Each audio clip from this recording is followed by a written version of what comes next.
Hi, this is Carol, and welcome to my weekly Chi Insight. The last few weeks, I've been talking about um, community, developing community, what is a community, various aspects of community. And something that it occurred to me to talk about today is how do I become a valuable member of a community? What does it take? Um, what does it take to be that person? And in my experience, it has been being very welcoming, being very caring, contributing to the community, being giving service to the community, um, having kindness in your heart when you're working with people, learning and developing compassion that you can pass on to other people, and bringing your own inner peace to the community are really great aspects of being a valuable member. But another thing to think about is how do we make these steps? Where do we start? The first, I think, is to take a look at ourselves and ask, is there anything that I haven't faced about myself? Do I have any unresolved personal issues? And, we all do. We all have lots of things that get in our path on our way through this joyous jaunt through life.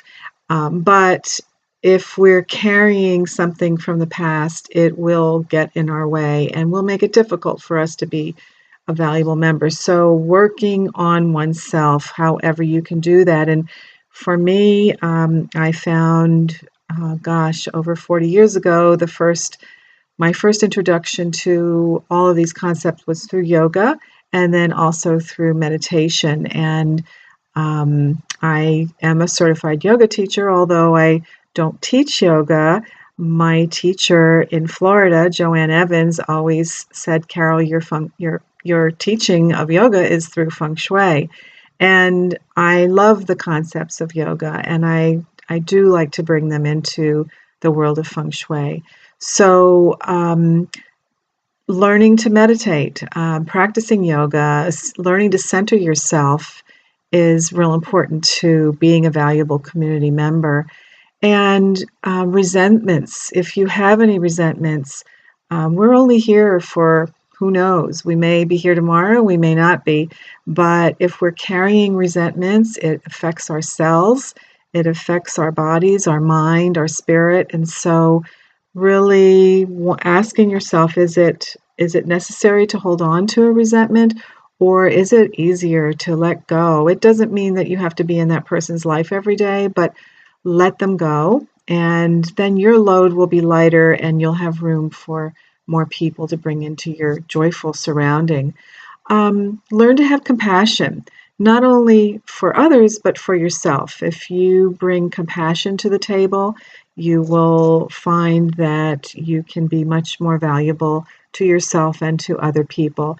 And to be kind, always be kind to ourselves first. A lot of us have inner tapes that we don't even know that we're hearing, but if we do hear them or we do notice them, just go easy on ourselves, and also go easy on other people. We never know what is behind their seeming unsettledness.